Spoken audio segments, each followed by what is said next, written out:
შოთორუსთაველის სახელობის დრამატულმა თეატრმა კი ქალაქ ინგოლშტატის ქართული კამერული ორკესტრის და თბილისის სახელმწიფო კამერული ორკესტრის საქართველოს სიმფონიეტას მონაწილეობით გამართულ კონცერტს უმასპინძლა.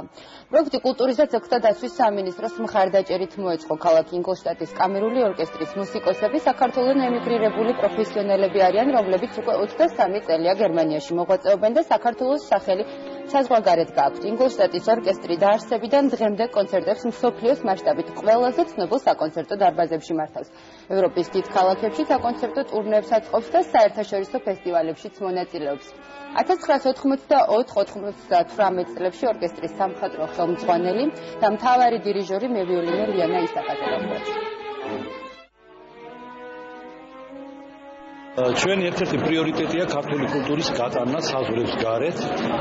ინგოლშტატის ორკესტრი, რომელიც ჩამოვიდა, ეს არის ფაქტობრივად ქართველი მუსიკოსებით დაკომპლექტებული და აქვს შესანიშნავი თავისი ისტორია, რომელიც დაკავშირებულია ძალიან ცნობილ ქართველ მუსიკოსებთან და მათ შორის ქალბატონ ლიანა ისაკაძესთან. გაგვაერთიანა არაჩვეულებრივმა დირიჟორმა არიელ ცუკერმანმა და მეორედ ის გვიხარია, რომ ახალგაზრდულ ორკესტრთან ერთად ჩავატარეთ ეს კონცერტი და ძალიან დიდი ენთუზიაზმით უკრავენ, არაჩვეულებრივი კარგი ნიჭიერი ორკესტრია და რა თქმა უნდა ეს იყო ძალიან მნიშვნელოვანი კონცერტი. ჩვენ ბედნიერები ვართ, რომ დღეს მოგეცა საშუალება მათთან ერთად დაგვრის ერთ სცენაზე. იყო პატარ-პატარა პროექტები, სადაც ჩვენ მათთან ერთად თანახმობთ რაღაც ნაწილი, მათ მუსიკოსები ჩვენთან ერთად უკრავდნენ მაგალითად თელავის ფესტივალზე და სხვადასხვა კონცერტებში. მაგრამ ესე რომ ორკესტრი და ორკესტრი ყოფილიყო, ეს პირველი შემთხვევაა.